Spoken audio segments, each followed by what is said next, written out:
Welcome to the English Homemaker podcast, a podcast where we discuss all things home, a realistic but fresh view of homemaking from the suburbs of the south of England. I'm your host, Alissa Evelyn. Welcome to episode 14 of the English Homemaker.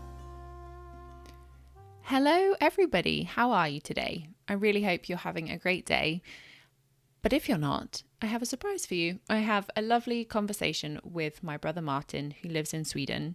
If you didn't catch our first conversation, it's episode 7, so you can go back and listen to that. But today we are talking about all things Christmas and New Year's. And we talk resolutions, we talk traditions, we talk about chickens, we talk about candles, we talk about lights. We talk about so many different things in this episode, and I'm so grateful that he took the time to talk with me and record. So here we go. Welcome back to the podcast, brother of mine. How are you? I'm very good, sister of mine. It is currently December the 13th, and is there snow on the ground outside in Sweden? There is significant amount of snow on the ground outside at the moment, and it's about -8. And it should drop down to -15 tonight. But because it's Sweden, it could be +8 degrees by Friday, which is exhausting in terms of planning your day and your children's outdoor wear, etc. Yes, I definitely think we need to get into that today. So for those of you that have not heard the first podcast with my brother, I can't remember which number podcast it is, but go back. It's called the Swedish Homestead. Go and listen to that one so you know who I'm talking to and you know what he's about, where he lives, why he lives, and how he lives. And today is just going to be a follow-on kind of extension of that conversation. And given the timing of when this podcast is going to come out, and it's nearly being 2024, I really want to talk to you today about moving into the new year and new self and, I don't know, just talk. Last conversation, we talked a lot about story and creating and editing your own story. And it was wonderful, eye-opening, amazing. And I feel like that would be really good to ease into. But to start the podcast, why don't we talk a bit about winter in Sweden? Because I bet everyone wants to know. So lots of snow. It's very cold. What do you do with your days? How do you dress your kids to go outside? How does it look for you guys at the minute? Okay. Well, going into this winter, every time winter comes, it's sort of every winter we've had has been different. In the certain parts of it are exceptionally cold. Like we've had it down to -32, still air temperature here. There are other parts which are just mild, like exceptionally mild. Like this weekend it's going to be 8 degrees and only 2 degrees at night. So not that bad at all. And how that plays out has been different every year. So a standard Swedish winter so far has not been standard. Maybe that's just like our area and all those things anyway. But every time the winter arrives, it arrives quite abruptly, or almost out of nowhere, it feels like. So the last 2 weeks have been us going, oh my goodness, it's winter. And we should have done this before it snowed, and this, and this, and this, and this, and this. So I think what we try to do in the winter is be a good 2 weeks ahead on like our shopping, so that we have 2 weeks always at least in easy rotation, as well as a lot of stored food down in the cellar. Yeah, this year we hadn't quite got it ready. So the last couple of weeks have been sorting that out, getting the last bits of wood moved around to the right place for the winter, doing the last of preserving to free up space in the freezer, so that we can put new meat in the freezer and other things that now we have the space. So we made a lot of jam with the berries that we hadn't made, and there's last minute preserving jobs. It's also a great time to bottle off wines that we made in the early spring. So we have lots of delicious homemade wine for the winter. And what else we've done this week? Sorting out tobacco that we grew ourselves and just getting that ready to cure so it'll be ready to smoke in the new year. So all sorts of little odds and sods jobs. And yeah, winterizing the chickens, adding lots more insulation to their run to their home, because there was little bits where I thought, oh, there's a small gap, an inch wide, can really drop the temperature in their little barn. And I get so worried about my small animals, which is is a good thing. And I was just then sort of going around sticking raw wool in any hole I can find to reduce the draftiness for my poor little birdies. Not that they're actually having a bad time, but this is where you start becoming as soon as you have any chickens, you do automatically become a crazy chicken man slash woman. Guaranteed. Do you have a favorite chicken? Ooh, it's something I've been thinking about a lot recently, weirdly, because Julia asks questions like this all the time. I am a massive fan of Sydney. He is our cockerel. He is a Plymouth Rock. Initially, I was like, I don't like him. He's so big and boisterous, but he's like such a good cockerel. Like he looks after all the ladies, and he's always like stays outside with whoever is outside. He generally seems to look after any good scratcher, does all the good things. So yeah, Sydney. Does he wake you up in the morning? Does that exist? What Sydney does is I think that what people don't understand is he's sort of like a guard dog in terms of what I see him do. Is he crows when he's like, something might be coming by, or oi, we need more food, or is that a hawk? I don't know. Cock-a-doodle-doo. And then yeah, so when I go out in the morning, like early, just for like, morning constitutional, they will occasionally alert the neighborhood to the fact that I popped out. But if no one moves around onto the chicken coop, or there's no movement or light through the window of the chicken coop, he's very quiet. Or if they don't feel they've had enough food, which doesn't happen very often, they'll be like, oi, cock-a-doodle-doo. Or if he's worried that like someone's outside that shouldn't be, he's like, oi, cock-a-doodle-doo. And you're like, oh, I get it. Chicken language. I speak the chickenese. Anyway, sorry. Oh, okay. And since last time I saw you, you've got cats. Is that since last time we spoke? I don't know. We have now got fully grown cats, or like we had kittens, and now we definitely have cats. They've grown up since last time we spoke. They're doing their job properly, aren't they? They are amazing murderesses. It's my favorite thing. They bring me little treats of parsnip eating shrews and cheese eating mice, and they just murder them. And as much as when I was in the UK, I was so anti-cat because there's so many cats and they do just kill every small living thing and bird in an area due to over predation. Here, my cats kill probably something every other day at least, and it doesn't impact the numbers significantly because they can keep doing it every other day. But it has impacted the fact that we don't hear mice running around in our house at night this winter.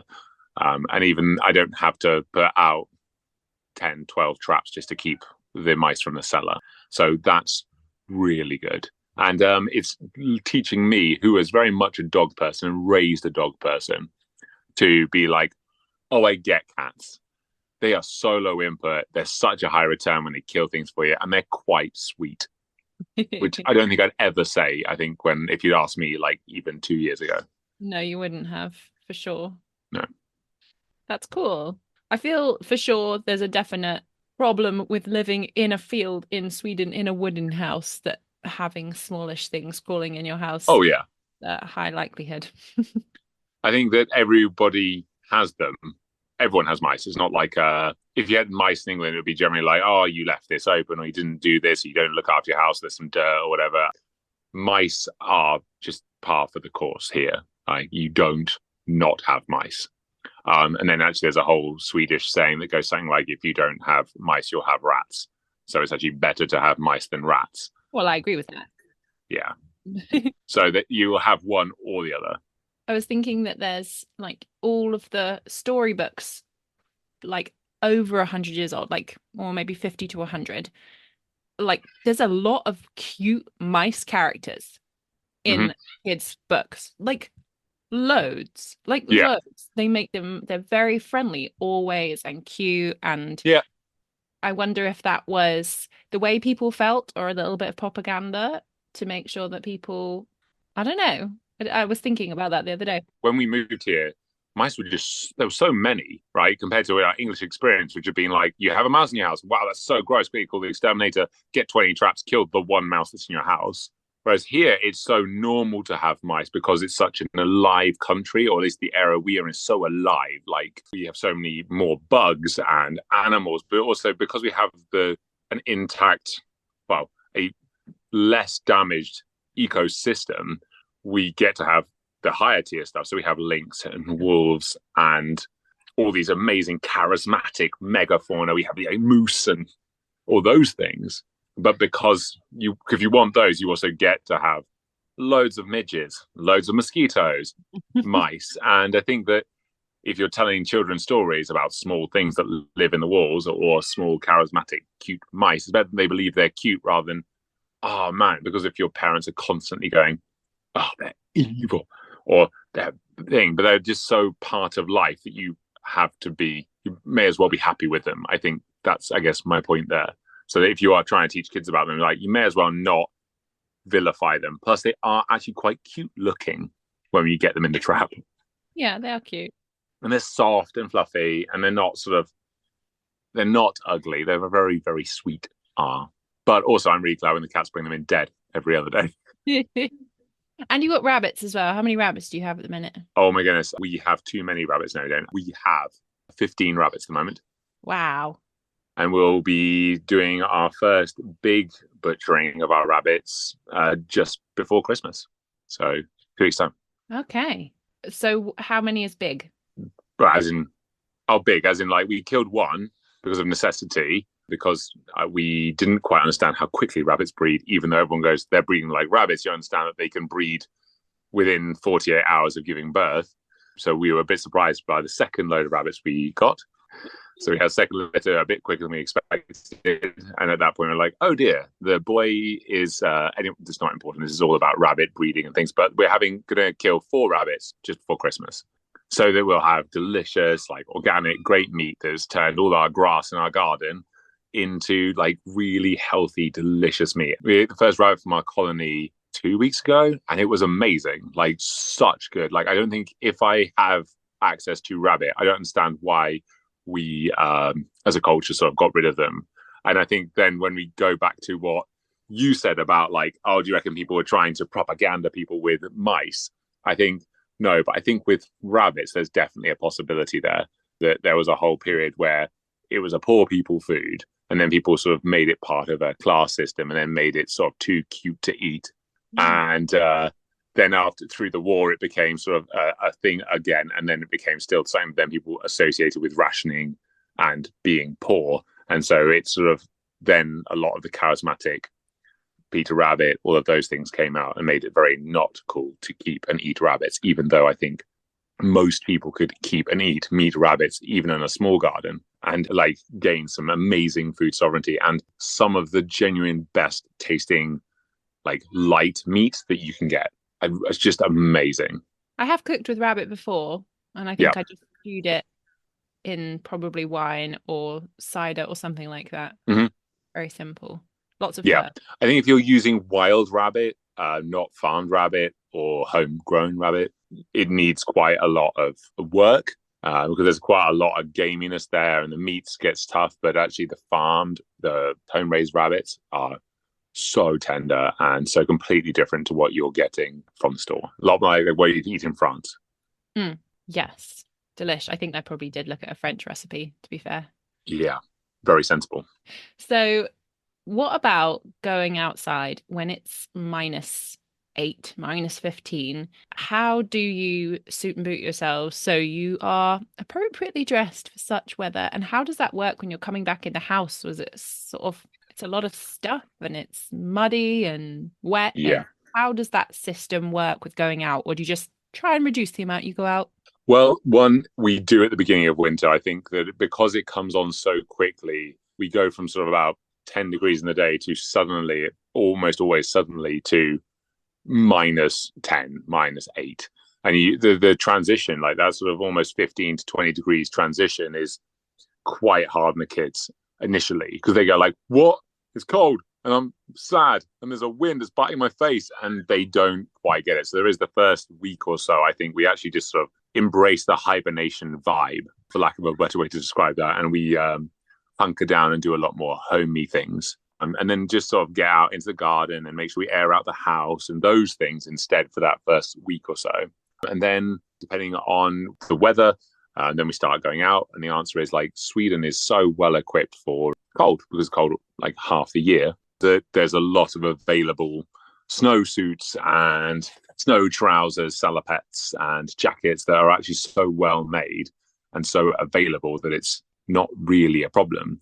Weirdly, apart from a few people, most people in our area don't seem very worried about how they appear in their outside clothes and a lot more aware of how warm they are.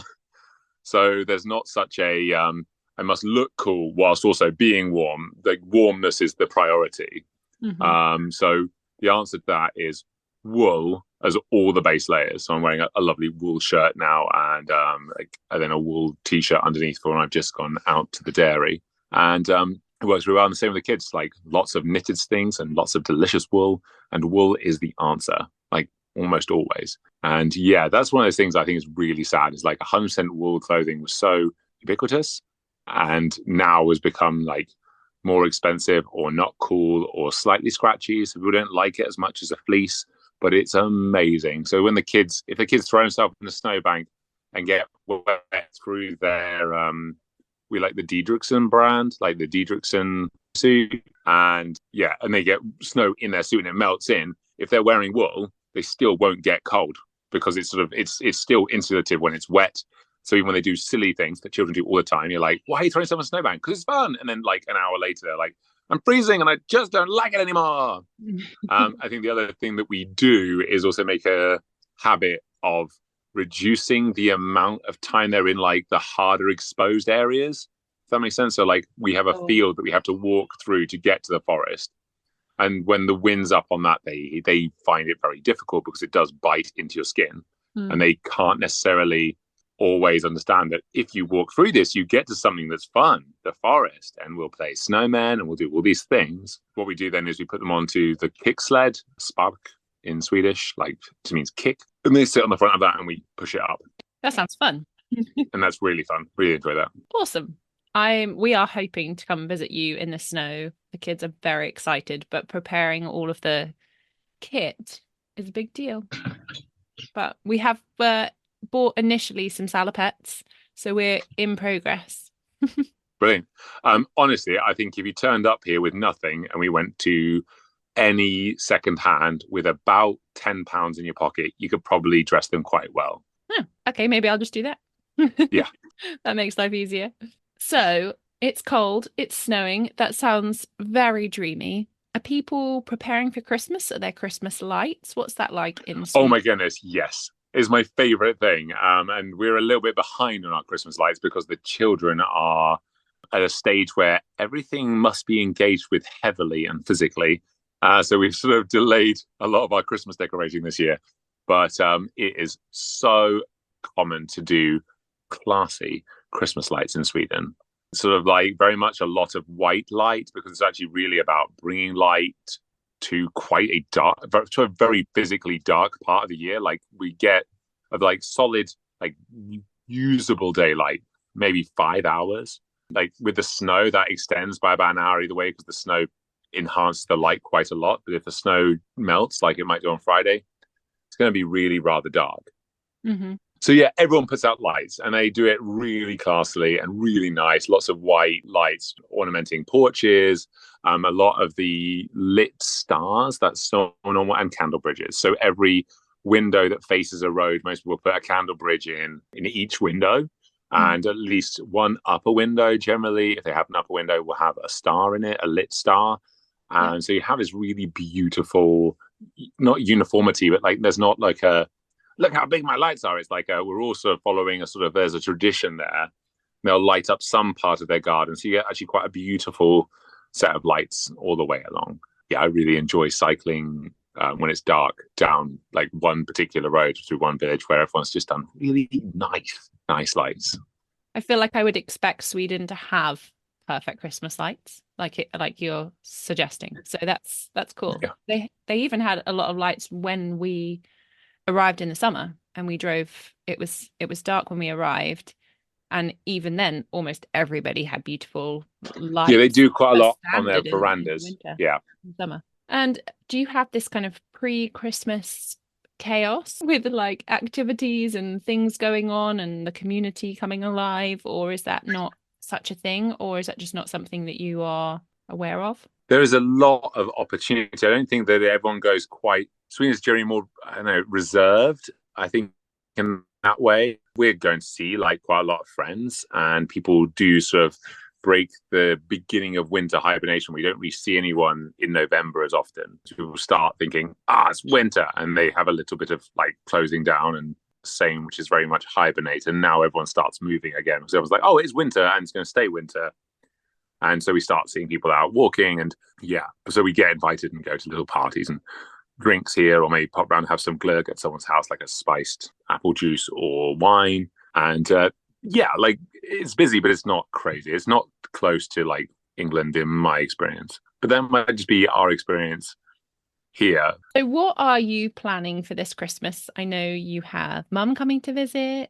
Is it going to be definitely celebrations on Christmas Eve, obviously, but will you celebrate a little Christmas Day? How are you We've planning been to do told we are celebrating Christmas Day. it? Last year we didn't really, but we have been told we are having Christmas Day at her house across the road.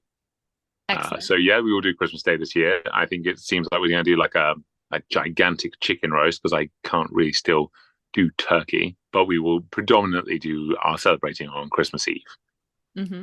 And we do it in what I have found out to be a modified Swedish style, because it was as you know, our grandmother's opportunity to let her Swedish flag fly. And so she just grabbed all the Swedish food that she really enjoyed and missed and put it on the Yule board. And then I assumed that was always what a Yule board was. Then we've always continued that.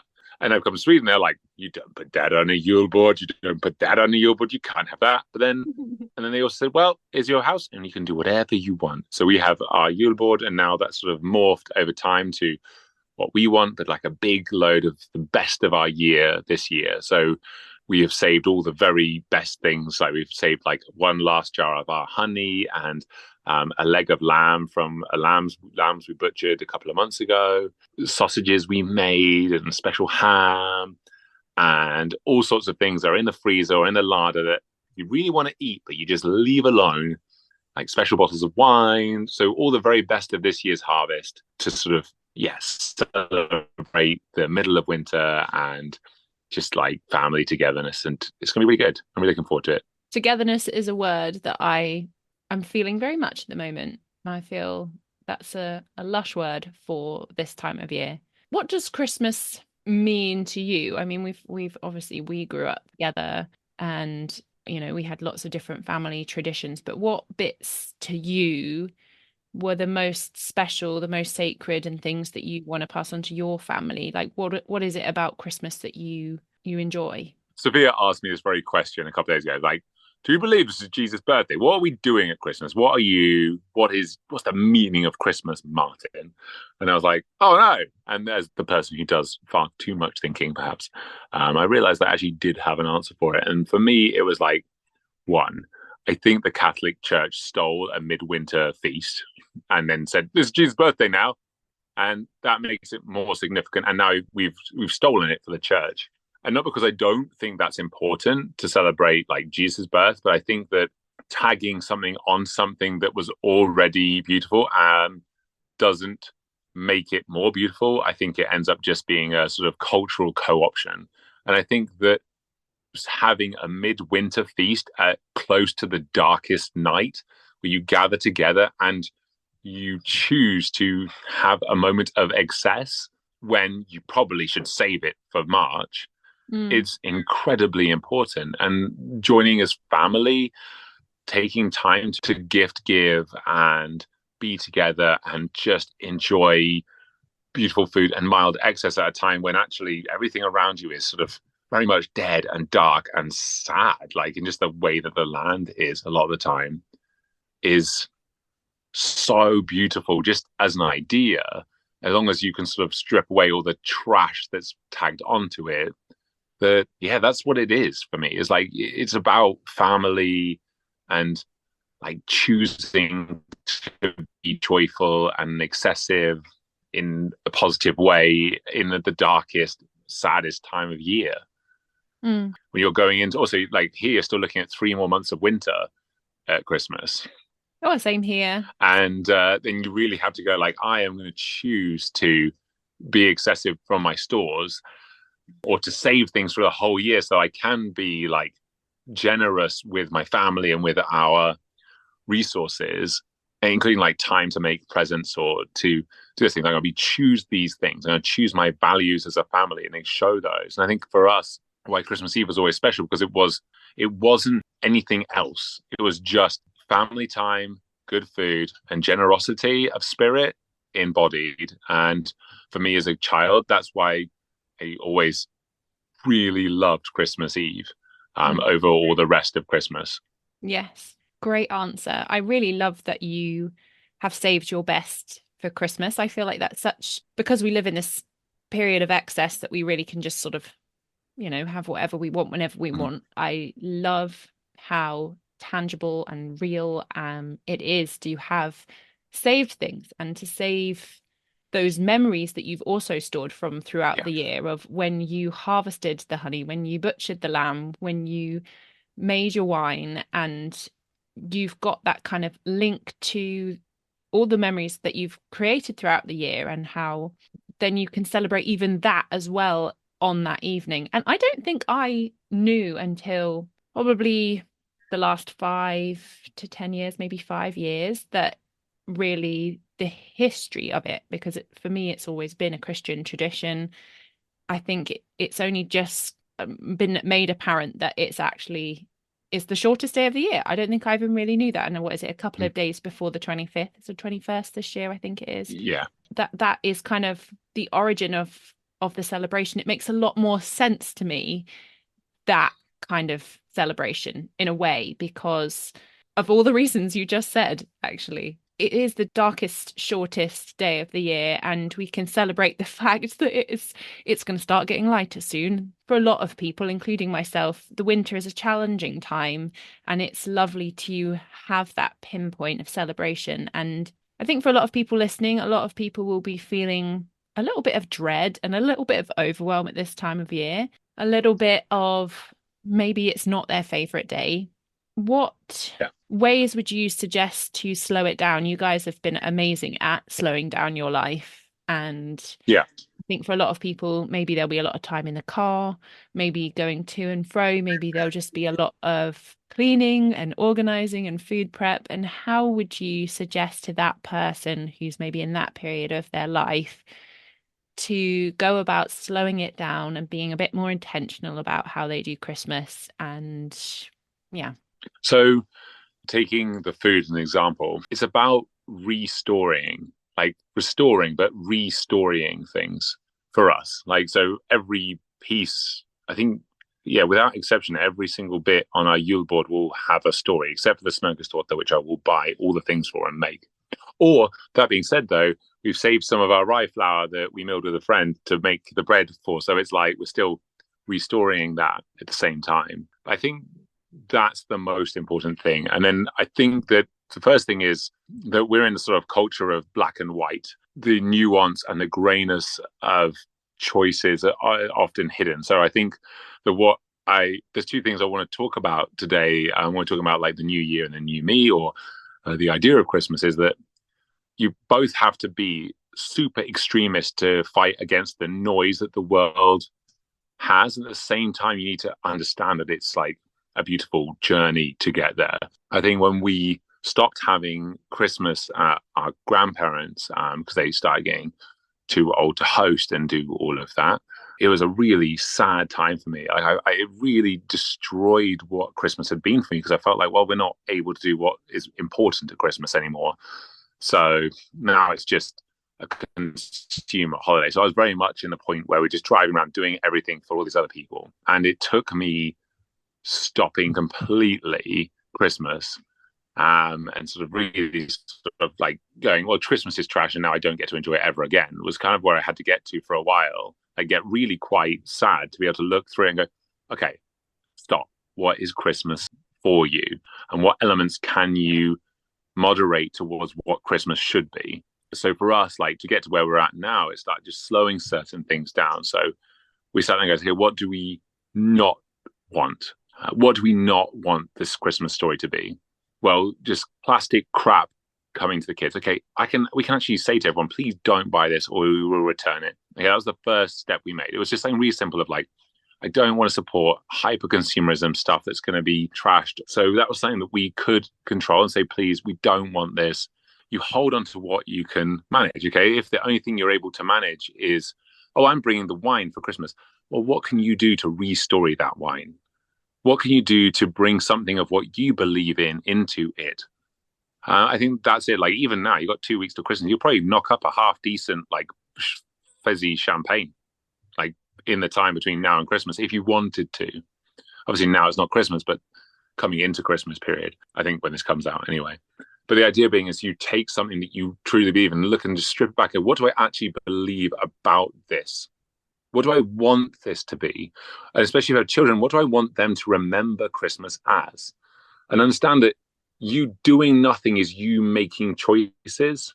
It's just, and sometimes you don't get to make all the choices, but you can manage what you can manage. So we decided that like for the kids at Christmas, we would get them one fun thing, one set of clothes, one treat food, and one book. And that was pretty much all they were ever going to get from us ever. But it was us saying, these are the things that are important to us. This is what they will look like. And this is also like what was ancestrally normal for people at Christmas for like the period of time that I have a lot of writing about. It's like get new clothes, get a small treat, get a toy, and like enjoy time together, and that being made important. And then you slowly have to just like decide where you want to go and then take agency where you have it. If you have a small amount of agency, if you just have Boxing Day morning where you're not running around the family, do that. And then next year, make it more about you and your family. And then slowly make these decisions, slowly pare it down to what you want it to be and bring other people along on the story, make it beautiful. I think that's the thing. It's like we're so told that there's only one way to do things, the consumer way. And this is the way you have to do Christmas. You have to run after this person, have to do that. And you go like, it's only because no one else is telling a bigger, better story, and the world shouts the story in your ear at like volume 11. You must do this, consume, buy the things, do this. Instead going, okay, even something simple like, I don't like turkey, for example. Like I can't eat it. It doesn't do good things to my inside. None of us do. None of us in our family. So, okay, just by knocking that small tradition, it allows you to create a new tradition just in that, or re-embrace an old tradition of like, oh, I like goose. Okay, cool. You're doing goose. You've already started to change one thing. And whatever you're doing and changing and restoring and starting as little changes, it will grow so much quicker than you can imagine. Exponential growth. Because if you start a story, everyone else goes, oh, I like that story. They have the opportunity to pick it up and tell it with you. And the more people that pick it up and tell you with you in your family, the better. But that requires beauty and joy, because they need to see that like, oh, their kids got less plastic crap than my kids. They got fewer presents and are weirdly happier. And if they see that, because they see the love, the attention, or whatever it is that you put into what you did, then the joy, the story is so much easier to engage with. I was talking to someone recently about how do you build community. The answer is, I think the only way is either through like tragedy, like we're all forced to be together and now we're going to make best of it, or it's through choices in joy. Like I choose to restory this and bring joy. This is so much better than this. I am showing a period of joy and community and happiness. Does that make sense? Oh yeah. I was just excellent. I love how you've explained that. I was thinking, and this year, advent calendars for the last few years have been quite different in this house. I have nice memories of advent calendars, but it always feels like a bit of like an extra non-essential thing. So we've been kind of experimenting with them.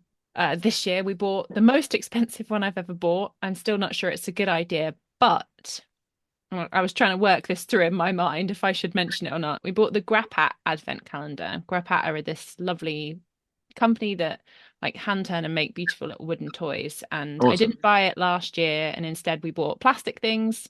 Well, we didn't. We bought a Lego calendar for my son, and then a Oh, little. that's cool. That's different. It was cool, and a Beatrix Potter one for my daughter. She thought that was cute. She had a little wooden figure every day. So those were quite cute. But this year I wanted to make it something that everyone could do, like a joint thing. And I felt like the kids were definitely ready for that. And it's actually really surprised me. They have absolutely loved it. So every single day they've got a little box, and in each box is a little wooden thing or a little something to do, and it connects to a book which has like a little story from somebody that connects with people around the world and different traditions. And we get to keep this box, and I will use it now next year and the year after until they get a bit too big for it. But the idea is it's a kind of family situation. So today they were talking about it was four really gorgeous little wooden mushrooms which had all been hand painted, and it was absolutely stunning.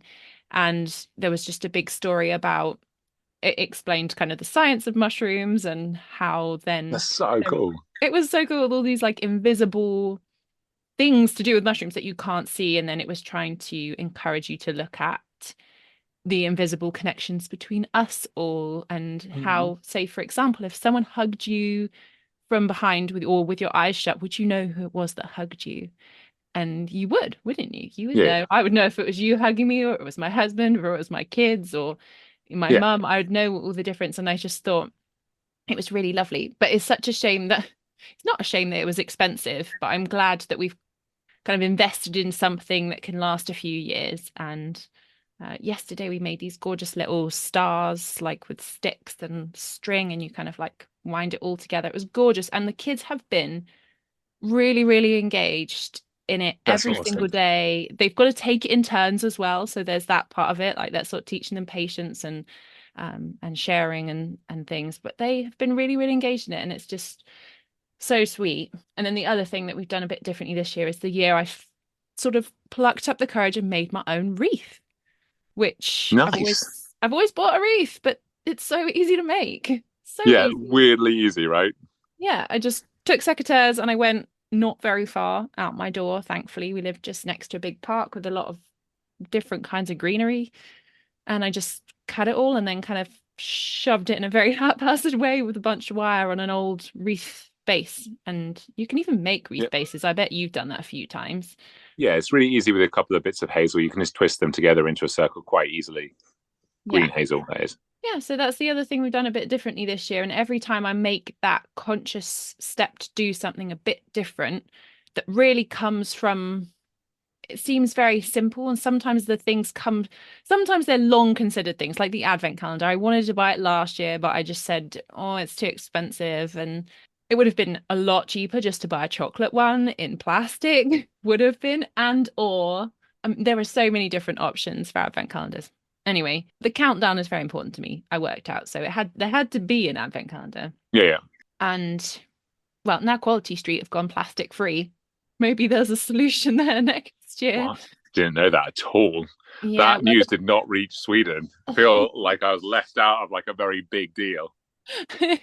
yeah, it's all over the news this year. Quality Have they Street. gone like back to tins, like Quality Street tins? Well, you see, so I'm not totally sure. Logically, yes, that should make sense, right? It should be a tin with paper wrappers, but I don't know if it's just that they've got paper wrappers. I'm not sure. I should Okay. investigate that because I Well, got. they're going back to the old. When we were kids, it was all tin foil anyway, like foiled. Yeah, absolutely. And then you've got like the plastic shiny bit on the outside. This shiny plastic they can do with like that vegetable powder, not plastic, but like a vegetable process that you can also compost. We've had it here.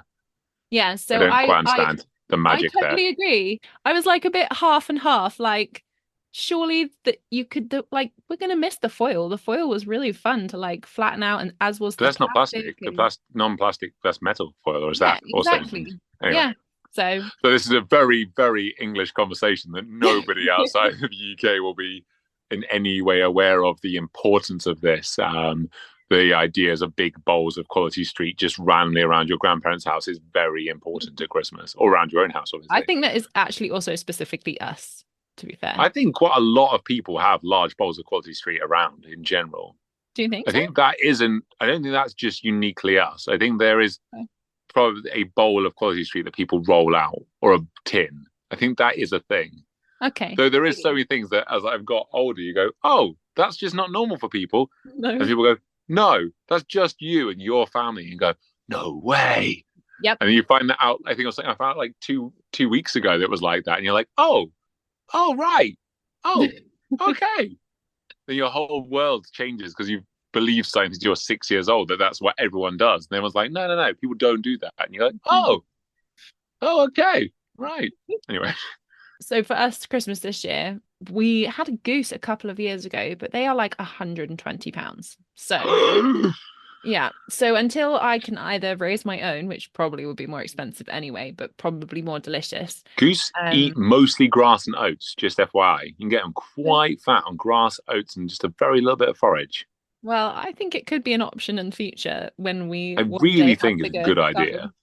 It would be so good. The goose was amazing, and we had this like, what did we call it? Like crispy goose skin for like subsequent days, and the goose fat that came off of it. We made roast potatoes for 2 months with it, and it was so good. And plus it was like really cute because we drove to like a butcher's in a little village, so it was really cute and very English picturesque. Little butchers, and my son was what, 4 I think at the time, or 5, and he was like carrying the goose like Tiny Tim. You like Tiny Tim, that's the one. And it was just gorgeous memories, and he talks about it still. So I think goose will inevitably be a long-term part of the picture. But this year we are hosting a very small amount of people, so we are going to have beef and maybe even a steak, so it's very quick and easy for Christmas Day. And then we have family coming on Christmas Eve, the younger brother of us 3. Yeah, so that's exciting. So I was just going to do like meatballs and mash, but he said I need to do more than that. So I mean, will. You must do some sort of nod to a Yule board. You must. Remember, it's not that difficult. No, it really isn't. You knock some cheese. Comparatively to a big roast dinner where everything has to come in, you can cook it, all of it, the day before. You can. On the 23rd, and then just heat up the meatballs on the day. Yeah. And the tiny sausages. Maybe heat up the ham. And it's all relatively cheap. Like, I think that's the thing is, like, we have done Yule boards that cost 500-600 quid, and we've done Yule boards that costs us maybe, I think the least we've ever spent is maybe £42 on like these big, the biggest meal of the year. And I think last year we spent maybe less. But the point is, each one is just imbued with love and intention. Some of them take more effort, but it's really down to just like showing. I think that's the hardest bit. I think in the UK, and especially with the story, is you have to do this and you have to do that, and then the reaction is, I am not going to do this because it's just work. Because you forget, and it's very easy to lose in the narrative of you must, what actually the joy was. And I think that's the point, is that like it's really important to re-engage with the joy of something and go, do you remember when you were a kid and you went back for meatballs 5 times because there were so many? And realistically, far more went to IKEA and bought 2 bags of meatballs for maybe at that time a tenner, and then 2 bags of hot dog sausages. And for the sake of 12 quid, she gave you like that moment of joy where you go like, you can have as many meatballs and little sausages cooked up in the oven as you want. That moment of joy wasn't a lot of work. It wasn't even a lot of effort, but it was, I chose to spend for like the whole family like this much so you can have that moment as a kid. It's like in Christianity, they say like you have to have faith like a child, where everything is new and you're re-engaging with the truth of your heart. There's not a lot of dross and story and pain and all these extra things that you're holding on to. And when you can re-engage with even something as simple as Christmas with like childlike faith and joy, you can restore even your willingness to work, enjoy it. Other people can still mess with that, but remembering how exciting it is to come and see a giant table of like food that none of it's complex. Remember, none of it has to be very complicated. No, it's true. Right? And it's just the vista of food, right? Being able to see that as a kid and remember that, wow. Even now I get really excited thinking like, I remember that trifle and I remember this and I remember this and I remember always that. A trifle with you. Yeah, oh, man, I do love trifle. That's so, but I remember all these little things and like specific Christmases. I'm like, not because the food's actually important, but the joy and excess and the creativity and love that that food embodied was great. Even the story of our farmer, our grandmother, being frazzled at some points because it showed how much she cared and how much when she relaxed at the end, how much that one lightened the house. But you knew it was time to be Christmassy because it was about 2, 3 o'clock, and she was like, "I am done. Everything is finished." And then she'd have like a small glass of wine, and everything would be Christmassy, right? Even your stress, if it's managed well and focused towards love and provision, can be a gift and a memory of its own if you then find the joy. And I think that's an important all round thing for like faith like a child and belief in your story of like, I am providing this memory, I'm providing this love, I'm providing this environment in which joy, beauty can occur.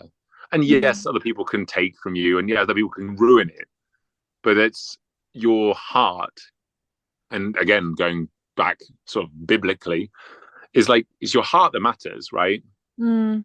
And so it's not saying feel bad, but I think that our right and correct reaction to you must and you have to and you got to this is now I'm just going to do meatballs and smash. You know, like I would never be smash, Martin. yeah, of course, I'm being mean, obviously, to sort of accentuate my point, which is say like I get the reaction. I got that. Like when Farnwell didn't do Christmas Eve, I was like, oh, the end of the world is here. Literally Armageddon. Until the day before, or maybe 2 days before Christmas Eve, I was like, I just don't want to do it. It's never going to be as good. And then I had to make a choice, like in my gut, to go, okay, I'm going to give it everything I have because it's worthy of that. And it's worthy to keep those memories. It's worthy of that. Even last year, we had no one over. It's the first Christmas we ever had just our family. We had always like had people or family or somebody or friends over since we've been in Sweden. And we had to make a decision like, okay, are we going to do Christmas or not? And I think that's it. And that's the story. Is like talking like last time is like there's a story that you're telling and you can perpetuate it or you can start to change it, slow it, control what you can, find that remembrance. It's like you just have to find that part of you that still remembers what it was to you and hold that. And it's hard, right? It's not always easy, but if it's real and there's something real you're holding on to, then it makes it a lot easier. I think as you're talking, I think I'm having some realizations about Christmas Eve. And a lot of Christmas Eve enjoyment for me was not always about the food, because with the diabetes, that was actually very complicated. And I couldn't really freely enjoy it. But the bit I really did enjoy of the day was putting on a fancy outfit in the morning and everyone getting dressed in their finest clothes and coming down and helping in the kitchen. Yes. And that's not something that we've managed to translate because it's always been about the food. So I wonder if this year we can spring some of that bit that I actually really enjoy and somehow organize it. And as you said, like most of the food can be made the day before. Like, as you said, it's cheese, potato salad, meatballs, ham, little sausages, maybe a green salad, maybe a rice salad. And to be fair, I've already made the dessert. I made a cheesecake, which is already in the freezer. So really, I don't have that much to do. And I could really enjoy just getting ready for the morning and feeling fabulous and dressed up, because that is oddly very important to me. I just remember like Farmore coming out and Auntie D and just like everyone looking amazing, and you'd be like, oh, what outfit did you choose? And sometimes it got really fancy. It certainly was very glitzy and a lot of velvet. I do have a lovely velvet top. I might wear that again. And just like, I don't know why, but that bit is really important. So I think I need to try and see what I can do to incorporate that this year so that I also really enjoy myself. And then for me, just remember what that's about. Like search one step deeper, find out, okay, what does that represent? What is it that says to you? And what is it that then the whole of, what does that say? Not like deep psychological thing, but like, what does dressing up represent? What does that make me feel? Why do I like that? And then go, okay, now I've figured out what the core of that is, what the soul of that is, what the heart of that idea is. how do I take that idea and put that idea into my family today? And that might take some like small changes, or it might take you building a story for your family that makes it like that, and then also making it into a tradition from the beginning. I would love that every Christmas at this time we all go put on this. Oh, also, or maybe you buy everyone, like for the kids, like a new shirt or a new hair bow or something that then makes it like, okay, I'm initiating something and now I want to initiate it in a certain way. Okay, here's a new hair ribbon and here's a new tie or whatever the thing is. And then it's, or the theme for this year is going to be black and gold, or whatever. And so then we can all wear that. Wouldn't that be fun? And then you can do the table and match these things. And you can have these things where you build a tradition. As long as you then don't let that tradition become law and burdensome, and then right. make it so that when your son gets older, all he wants to do is wear joggers at Christmas. Because it was never like that for us. There was never that pressure. It was like, this is beautiful and fun. There's joy in dressing up. It was never, you must, you must, you must, you must. It was, wouldn't it be beautiful if? And I always like Uncle I with a different tie and what kind of suit would Farf wear, and he would always look so smart. Still does every time I see him. And there is just, it's just something very lovely about that. I think even if people don't engage with it, if they see you doing it and enjoying it, you can create a like growth point of change where it starts off as there's a little thing and it grows out and out and out.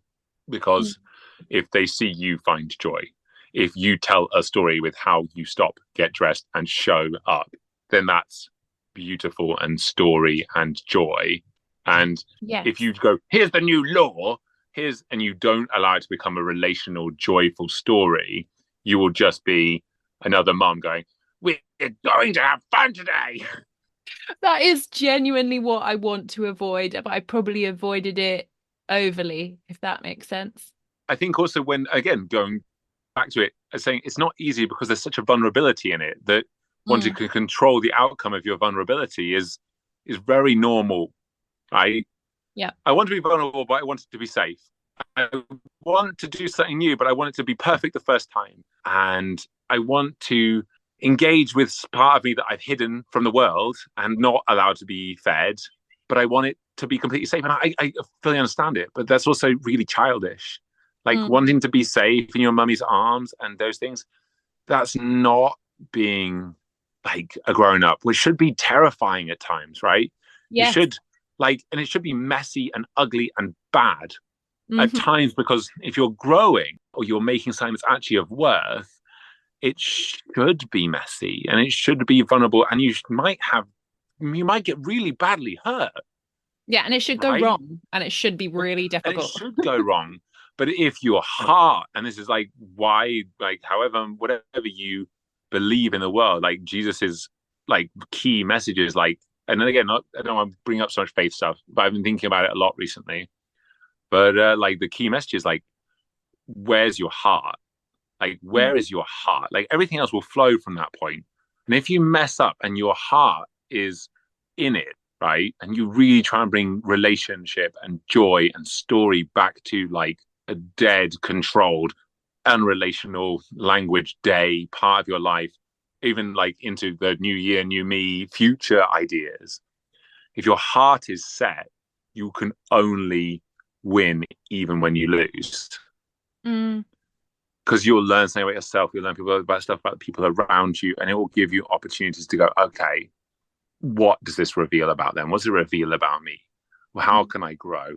Oh, or just go like, okay, I got dressed up and my daughter saw me and went, Mummy, you look so pretty today. And then my husband tried, but he didn't do a great job. But he tried. Cool. Next year, we're going to try harder and we're going to have more time. And I'm going to maybe start thinking about a dress. Maybe for us, it's about making stuff. So maybe I'll make everybody clothes. Maybe if that's your joy, maybe I'll just make everybody something that out the same piece of material, like whether it's like in pocket squares or whatever the thing is. And then we're going to make it more fun. And I'm going to find a way to make it joyful. Yeah. And I'm going to make sure I'm really quick to compliment people, even when all they've done is put on a slightly smarter pair of jeans, right? Or whatever it is, I'm going to be complimenting the things that I find amazing in my story, because that's going to bring people joy. And I'm going to smile and I'm going to just be that light that I need from other people. in the hope that one day that will reflect back to me in the story that I'm putting out into the world. So as we move into the new year, I'm feeling like you don't set intentions, but do you? Or make resolutions or anything? Perpetually, rather than specifically at New Year's. One of the biggest things we think about recently is like intellectualism being like a castration or neutering of the ability to do things. Like, let's make them so intelligent that they can't do anything. I think it was sort of like there was an idea about this somewhere in like after the 60s where you made people who could do things and think at the same time. And then they realized, wait a second, this is dangerous. They're thinking and doing things. They think they can do things and they're smart. Oh dear, that's too smart. So somewhere along there, like, let's just make them more smart and then let them not do anything. And I felt like that as a grown-up, as being an adult, I was like, I'm really intelligent in nowhere that matters, really. Like, I'm very smart. I don't really know anything about life. Yeah. I don't really know anything about how to run my own finances. I don't know how to do things that actually matter. Like, oh crap, this plug is broken. How do I fix it? I don't know. Yep. Right. I need to build this wall. How do I do that? And so, like, what I've been talking to my partner about and thinking about, and what we've been practicing here is like more the discipline that it takes to make story and something beautiful and new in yourself and in your own personal growth. So when we look at the new year and we look at intentions, I always try to go like, okay, what's the story I want to tell? And then what's the discipline? What's the hardship? What's the struggle that we'll have to go to get to the next layer, the next sort of part of this story? And there's almost always something that you have to do repeatedly, often that is bad, to get something that's really good. Yes. And there's a lot of risk there too. Like we've talked about Christmas. It's all the same thing. I think that's the thing I find frustrating about life is that once you peel it back, it's exceptionally simple and in its application, exceptionally difficult. Mm-hmm. When it comes to the new year, I think two things is one is that, and the other is just like the idea that we're always told to do things like a business nowadays. Like, make sure you mitigate your risks and you do this and you do it just right. And also you can do it perfect first time now because you can buy all the things for it. You can go on a course and you can get it perfect. And you do it once and it's perfect and it's done. Mm-hmm. I made cheese. Good. You made it perfect. You can buy the Edam thing. You can follow an Edam recipe. You can have calcium if the milk isn't very good. You can add that in to make the milk more full-bodied. You can get 2 thermometers. You can have a 3-stage thing. You can wash it. You can get the exact Edam press. You can press it.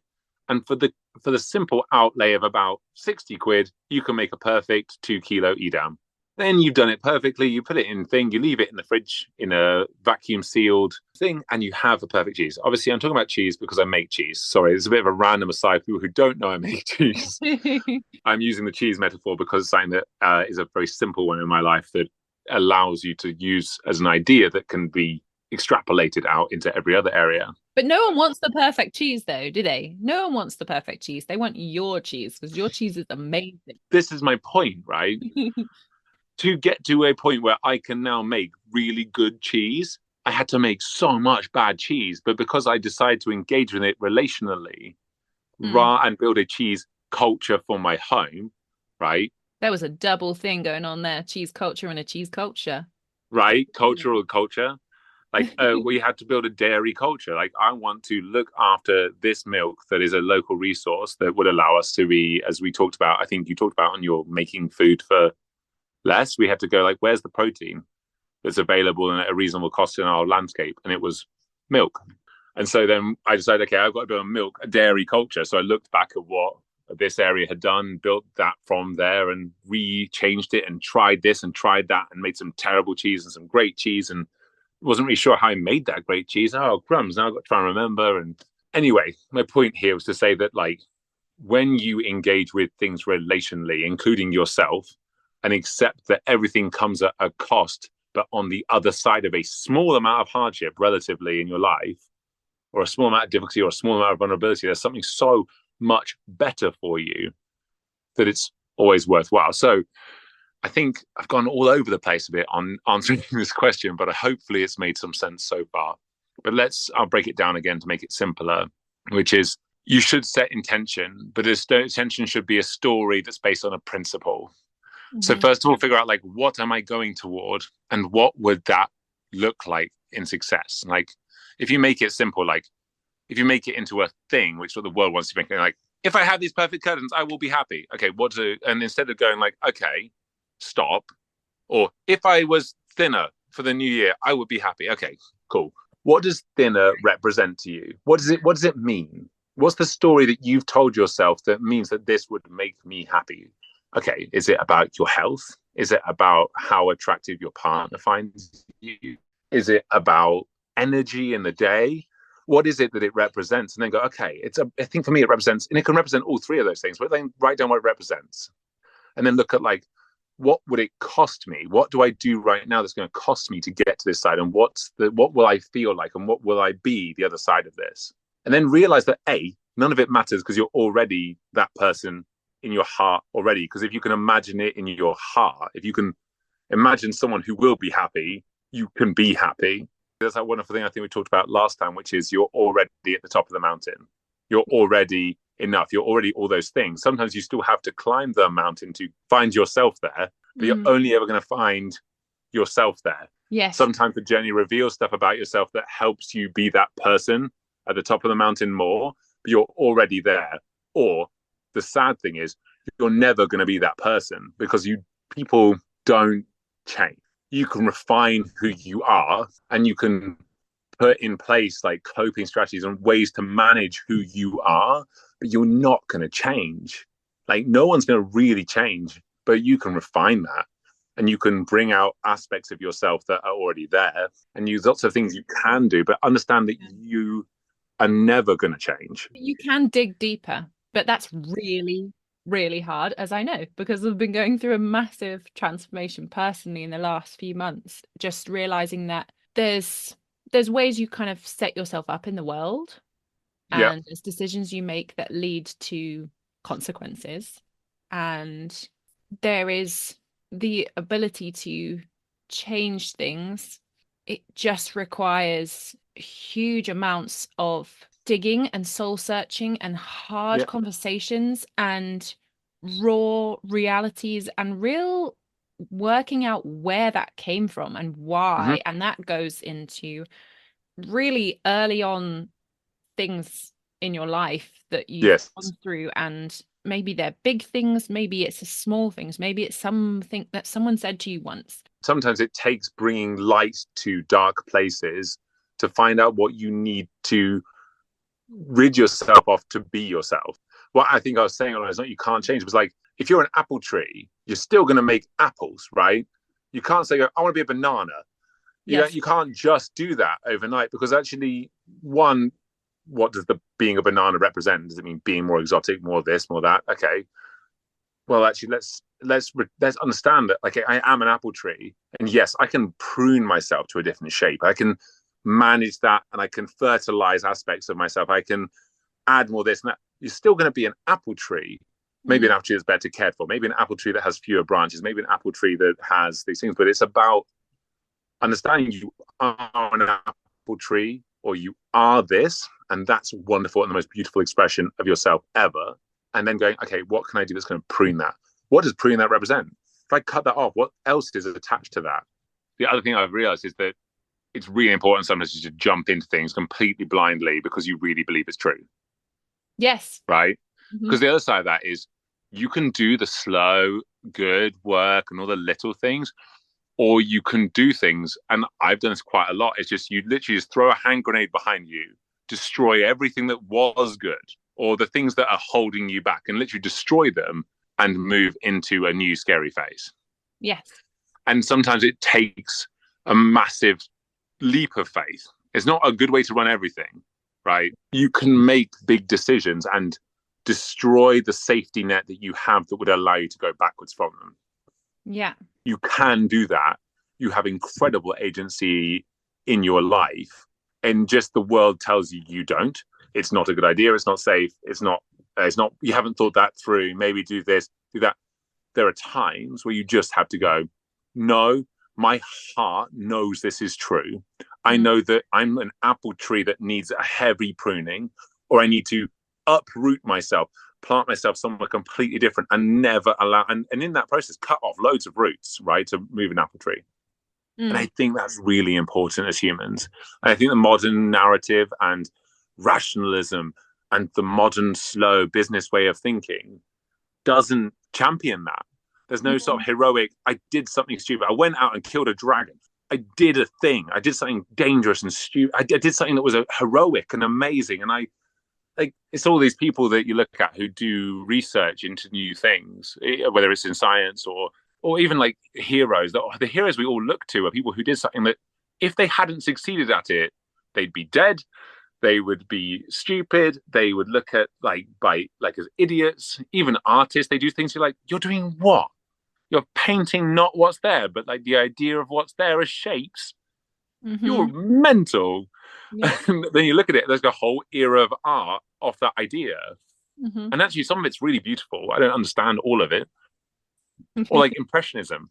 I'm going to do it blurry style. You're like, blurry style? What? And initially, someone's going to look at it and go, you didn't do it very good. But actually, when you look at what it suggests and then you allow yourself to change your mind, okay, now it's something beautiful. But the risk initially of doing that, when you're also, most of these people are like very talented in classic, I drew a horse that's really good and looks like a horse, and they chose to do something risky, whether it's through art or whether it's through science or whether it's through literature, or it's all these things that we champion as a culture. But even to people's lives, you look at them and go, wow, they made a massive risk there. And they might fall on their face. You go through that hardship. And it doesn't, if you fail, you know what? Most of the time, it doesn't matter. Even if you blow up your bridges, you know what you'll do? Just rebuild something behind you that gets you to somewhere new. That will maybe safe as well. You can always go back to safe.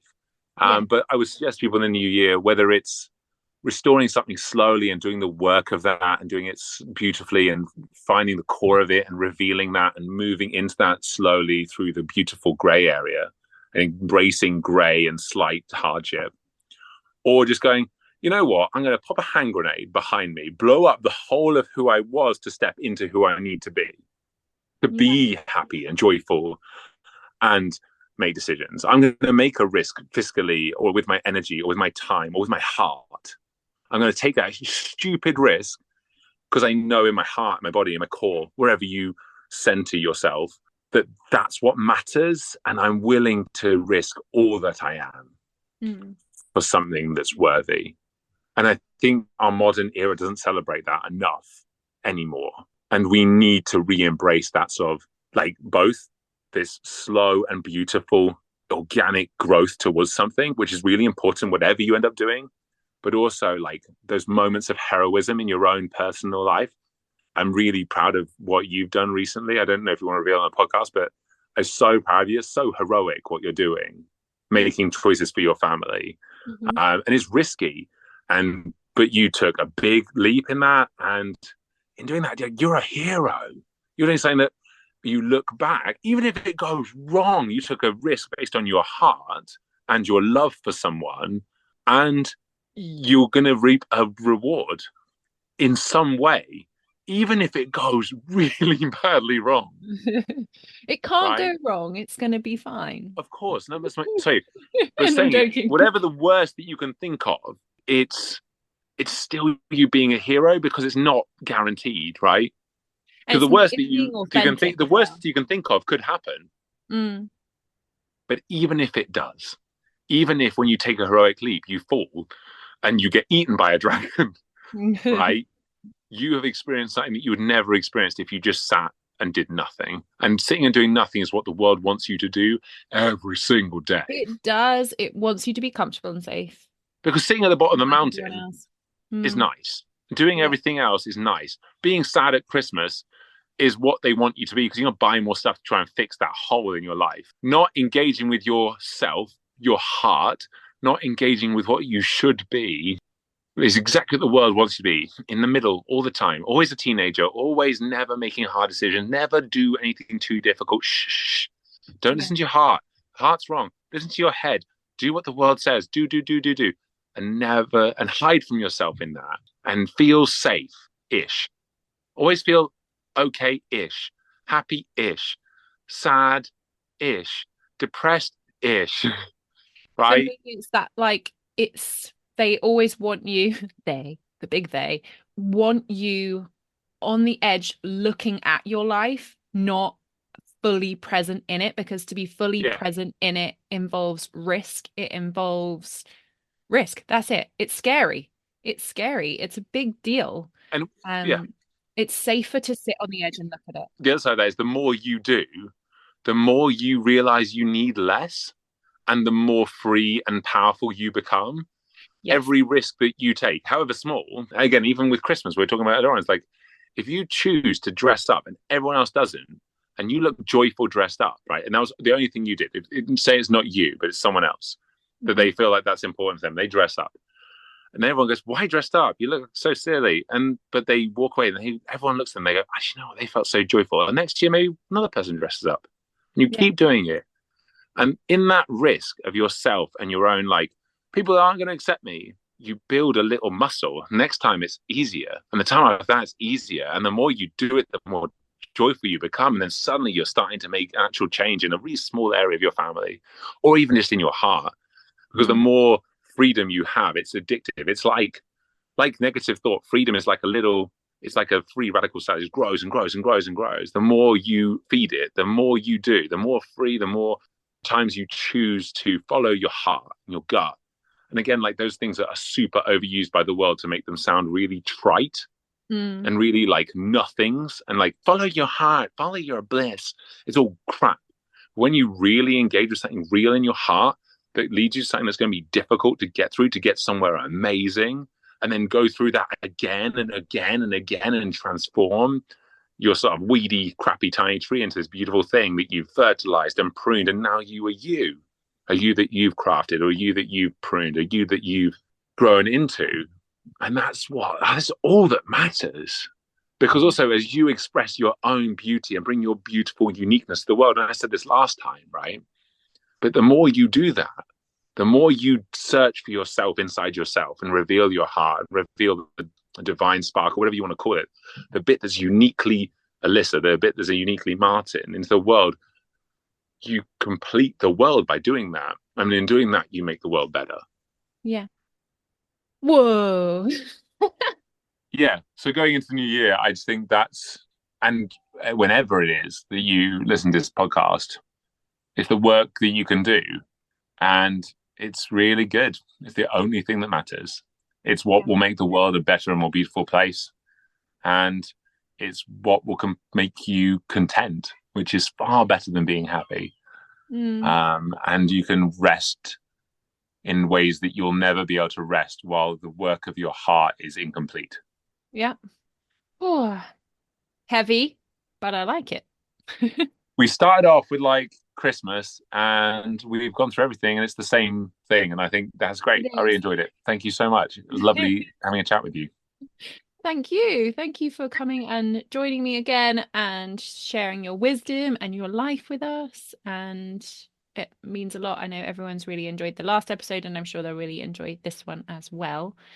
And I'll make sure all of your links are in the show notes. But do you want to just shout out, because you've been a bit more active on Instagram, which is nice. I did. I had to take a break from it to make sure, as someone who has is very aware of the mildly addictive personality, that I was making my foundation of my happiness in my home and not searching for the similarly approval somewhere else. Yeah. And I needed to just do all of the things that I do without any camera or any outside eyes. And but recently it's been really good to be back into that. And I think also for me having to accept what Instagram has become now rather than what it used to be a long time ago, which is like a community of people who all think like, who are all doing cool things, and you talk to each other and go, how are you doing at rewilding? I'm doing quite well. What do you think of this idea? It's quite an idea. And now it's like everything is put a fancy bow on it into a 15-second reel. And I thought, I can't do anything there. And it's been really lovely being back out there, just trying to tell a different story in the world. And I've really enjoyed that. So yeah, we're putting out more stuff and sort of giving a little snippet of our life, which I really enjoy doing, and lots of pictures of cheese and spoons and things. So But I yeah, think you can tell that I think it has enriched it that you've taken a little break and you've come back because it is very authentic, and not that it wasn't before. It certainly was. It's just, I think it brings something, those years of just doing it, just you. I think it's lovely.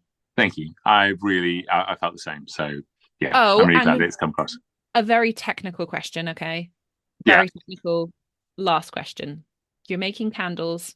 What kind of wick do I need to purchase to make candles? Okay, you buy, and this is genuinely it for light on any candle, and I'm gonna double check, but it's 2 millimeter cotton wicking. Braided. Okay, Yeah. Braided wick? braided cotton wicking. Yeah, Yeah. braided cotton wicking. It Okay. should be really cheap. You should buy 200 meters of it, even if you don't think you're going to use that, because you will eventually. Okay. I think we bought it on eBay, 200 meters, and maybe from the factory that it's made on for, I think, about a tenner, Okay. delivered. That's very doable. So, and that will make all the candles you need for a long while. Okay. Braided cotton wicking. And also, highly, highly recommend not making just beeswax candles, even though they sound really Gucci.